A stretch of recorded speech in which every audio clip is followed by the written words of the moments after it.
Bana dedi ki gel burada bir tane bil güzel şey buldum.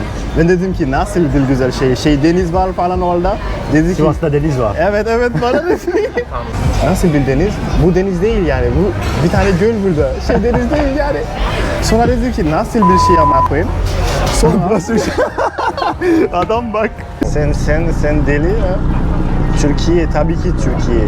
Türkiye birinci Türkiye. Sonra Tayland, tamam mı? Bir tane Müslüm isim vereceğim sana. Dedi ki hangisi? Dedi ki Cemal. Dedi ki Cemal bu ne Cemal ne demek? Cemal ne demek onlarla bilmiyor ki. Onlar da bilmiyor ki. Evet. Sordum ama cevap vermiyorlar. Cemal ne demek? Ben de bilmiyorum ki. Bangkok bizim şey. Ne anlamıyorsun? Ne anlamıyorsun?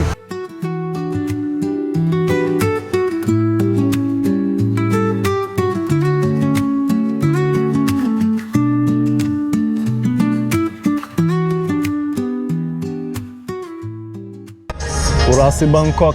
Çıkış yok. Bangkok. Çıkış yok. Yok.